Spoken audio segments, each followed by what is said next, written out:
Apple has finally announced and also released, depending on when you're watching this video, a brand new Apple TV. So the 5th generation Apple TV is finally here, and it supports 4K and HDR, a reason why it's called the Apple TV 4K now. But before you go ahead and get one yourself, here are not 5, not 10, but actually 20 things you probably didn't know, or things you definitely need to know before buying a 4K Apple TV. So as always, grab some popcorn and enjoy.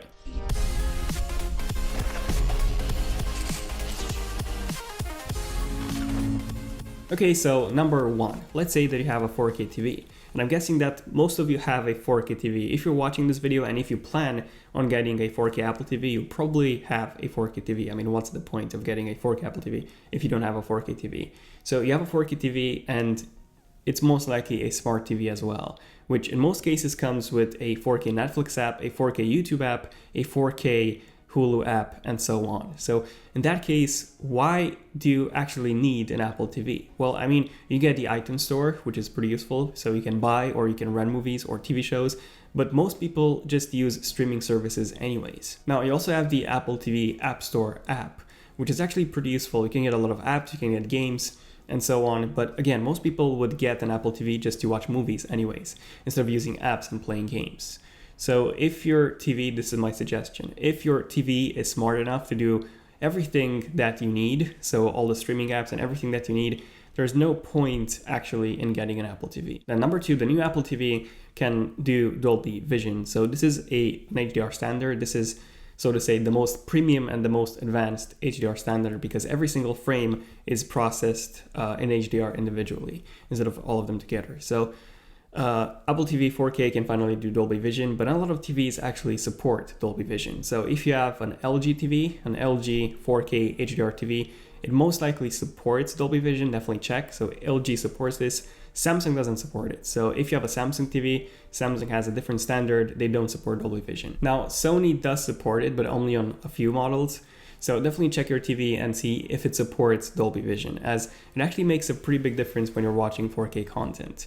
Now, in case you want to check a few TVs that have Dolby Vision, I left a link for a few TV models, a few cheap ones that come with 4K and Dolby Vision and HDR10 support. So definitely check them out. They're pretty good and pretty cheap. Then number three, the Apple TV is just crazy powerful. So it actually comes with an Apple A10X processor. Now, this is the same processor as in the 2017 iPad Pros. So this is essentially a 2017 iPad Pro, which is crazy because if you go on Apple's website, it actually says that the iPad Pro is more powerful than most laptop PCs, which in most cases it's actually true.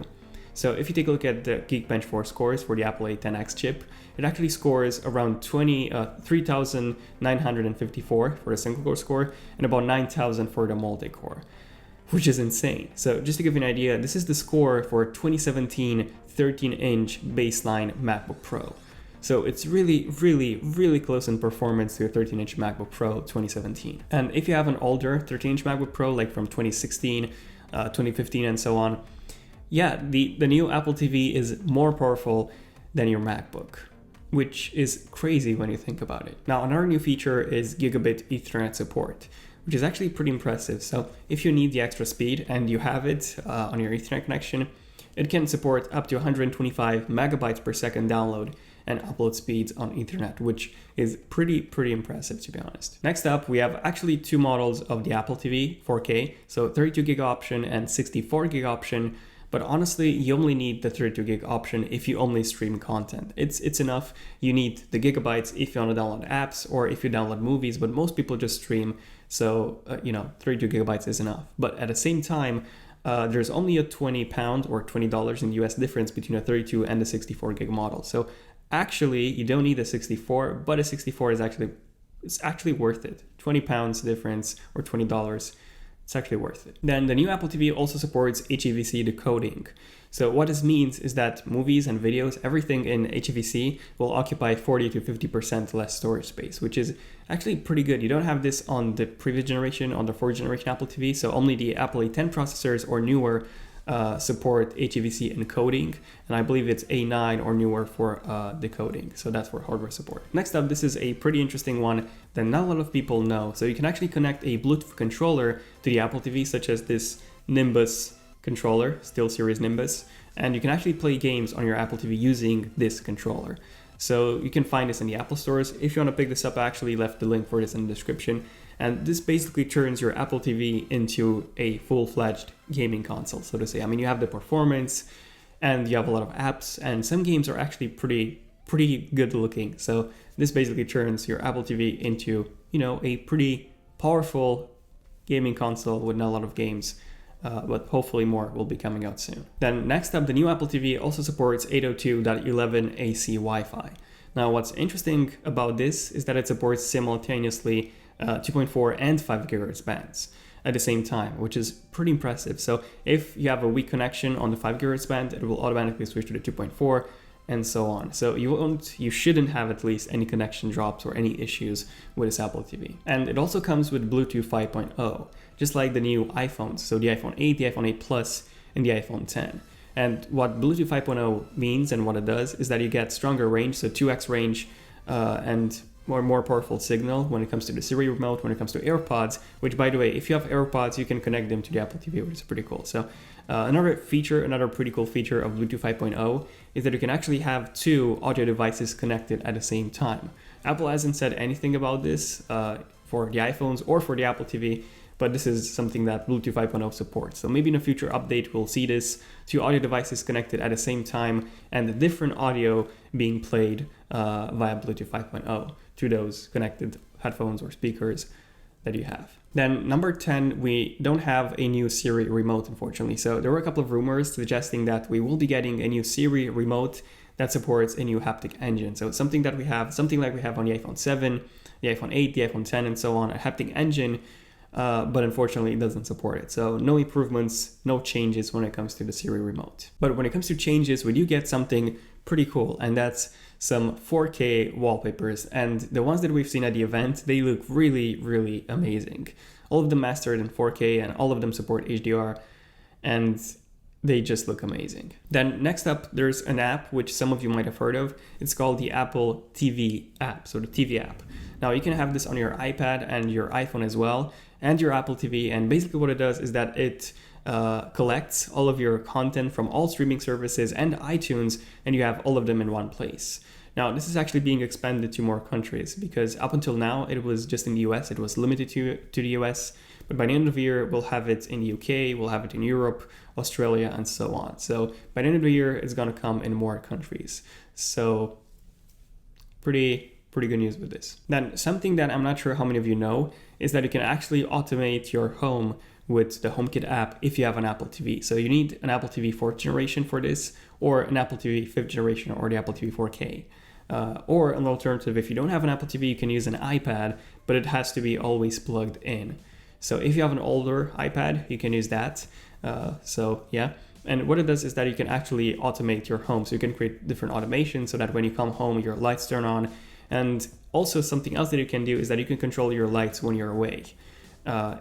If you don't have an Apple TV 4th generation, or if you don't have an iPad, you won't be able to do this. Also, some pretty good news is that all iTunes content would be upgraded. So HD movies will get an upgrade, a free upgrade to 4K, and standard movies, so SD movies, will get a free upgrade to HD. So you don't have to pay anything for this. This is just a free upgrade.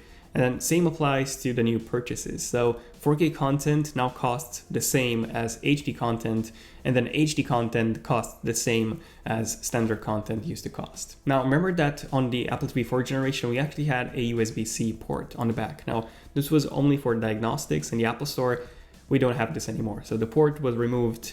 So yeah, no USB-C port on the back of the Apple TV 4K. Also, something that some of you might have missed is the price. So you all probably know the price, $179 for a 32 gig model, but this is actually more expensive than the Apple TV 4th generation was, which by the way remained at the same price.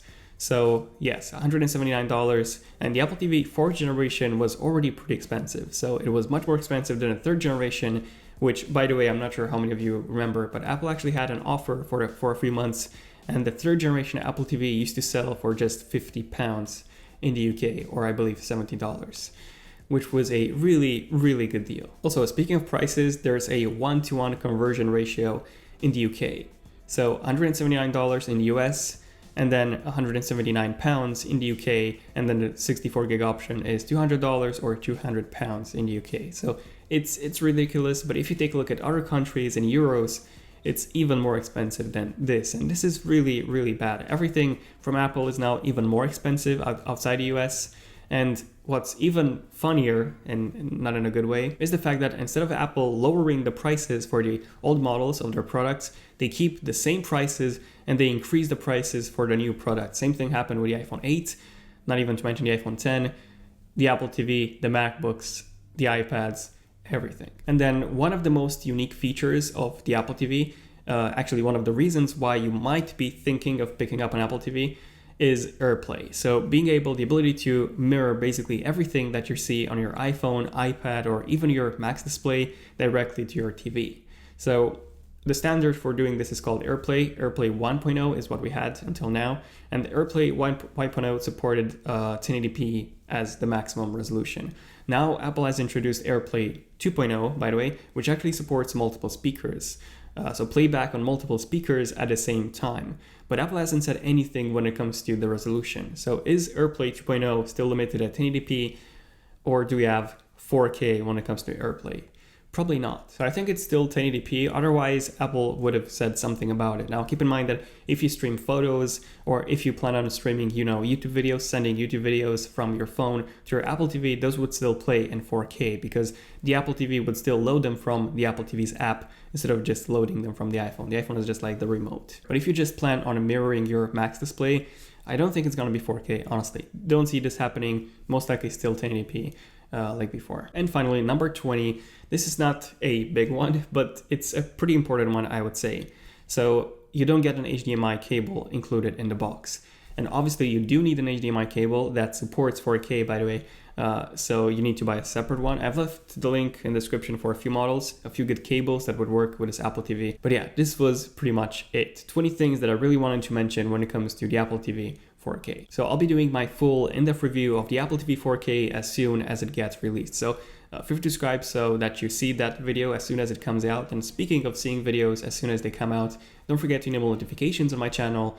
And you can do that by simply tapping on that bell icon, and you'll be notified as soon as I upload a brand new epic video. Let me know in the comments, what do you guys think of the Apple TV 4K? Do you think it's worth it? Do you think it's not worth it? And let me know if any of you are picking one up. Now, I'm picking one up for myself because I haven't had an Apple TV for a while. I've only had one, which was the 3rd generation. I've only used it for a few months. And I recently got a TV, so I can finally, I was waiting, for a 4K Apple TV because the 4th generation was limited to 1080p. So finally I'm getting one, but honestly, I don't think you should get one, especially if you have a smart TV. I don't think it's worth it. You can already do 4K Netflix, and you can do 4K Hulu, 4K YouTube, and so on. Obviously, AirPlay is a pretty unique feature, which is actually pretty useful. Streaming your device's display to the television, this is pretty useful. And also the apps. If you plan on using apps, if you plan on playing games with a controller, then in that case, it's useful. But hey, if you have a PlayStation 4, if you have an Xbox, then again, you can do all of the streaming with those consoles, and the games are so much better. But yeah, feel free to give this video a like if you have enjoyed it, to let me know. And this has been pretty much it. So thank you for watching. I'm Daniel, and I'll see you guys in my next one. Son of Tech, signing out. Cheers.